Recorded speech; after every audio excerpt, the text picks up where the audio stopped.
This is video 10. We're going to talk in more detail about tampons and retrograde menstruation. Please watch videos 1 through 9 in order and take your time. All of these videos are connected to one another, and there's really important information that you're going to need before you watch this video. Okay, so moving along with our discussion on diseases of the reproductive organs, endometriosis, and the dangers of tampons and retrograde menstruation. So picking up where we left off with video 9.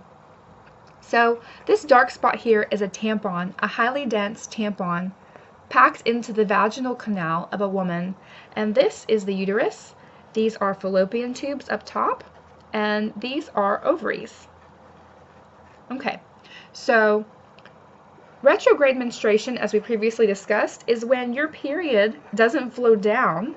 Instead, it flows up and out of your fallopian tubes, and it just squirts out all inside of your pelvis.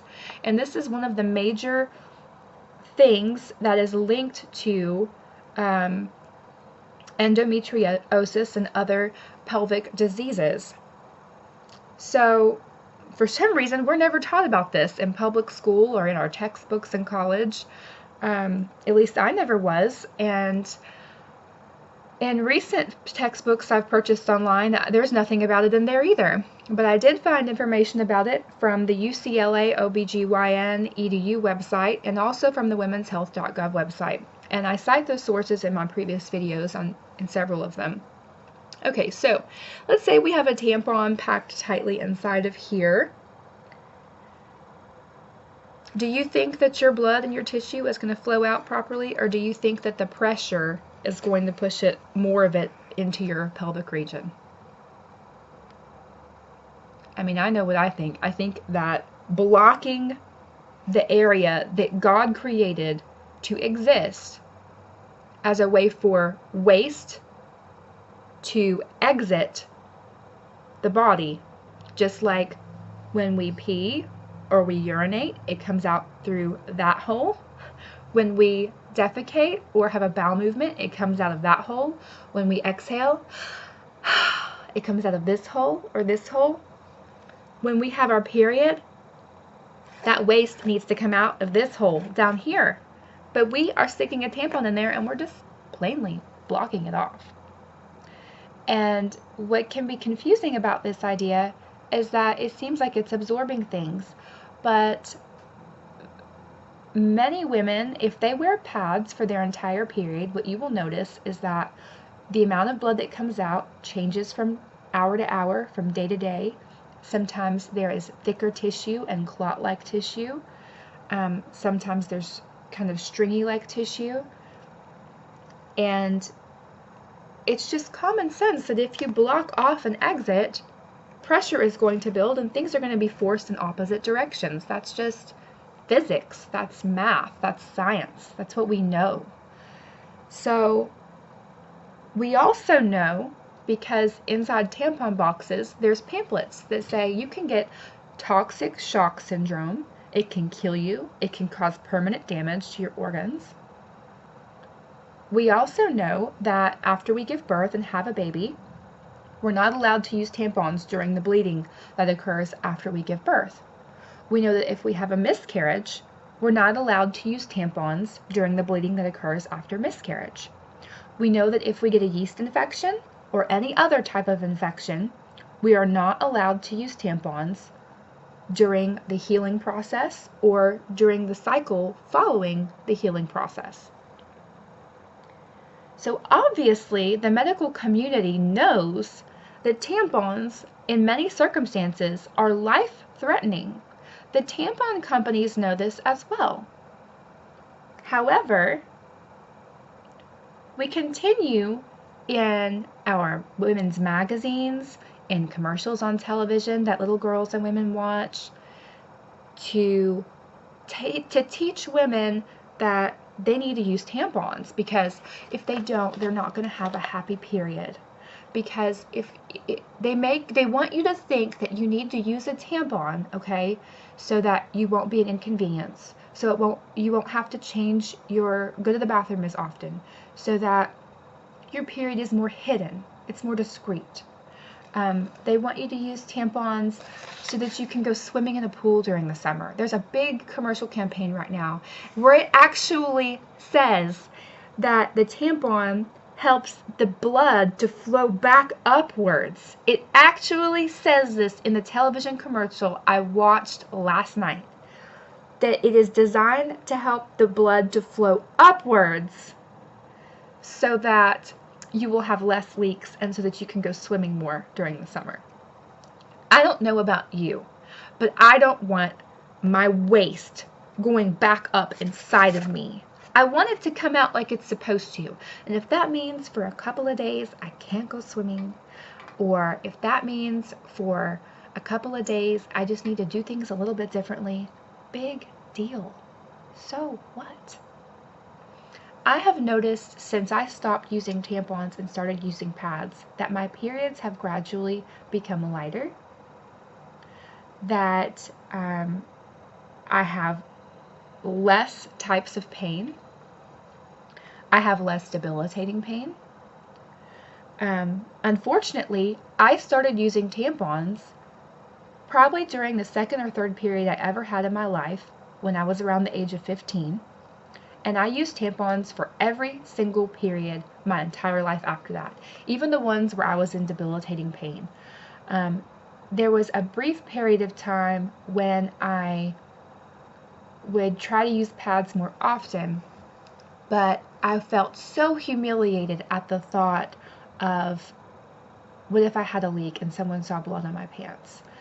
I was so emotionally torn down as far as the way I felt about myself, because I was a single mother who had been abandoned, and I was having health problems that were not properly diagnosed, and the last thing that I wanted was to feel more alone or humiliated or like I didn't know how to manage my menstrual flow. So I was afraid to just rely on pads. So I would wear pads, but I would wear tampons too, all the time. And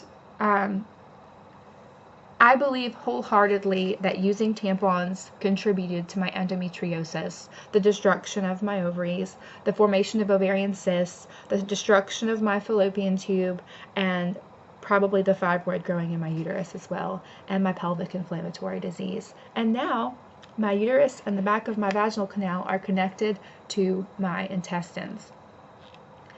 I believe that tampons contributed to this, to the severity of it, to the worsening of it, and to the sickness and the pain that I've felt for all these years. I believe that they contributed to my need for surgery. And if I could go back and do it all over again, in a perfect world, the production of tampons and the sale of tampons would be illegal. Here's a little history fact for you.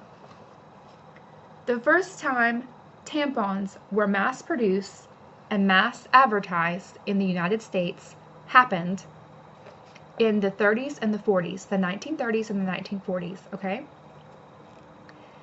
This is also when we first started having scientists start coining terms for things like endometriosis, adenomyosis or adenomyosis, and retrograde menstruation.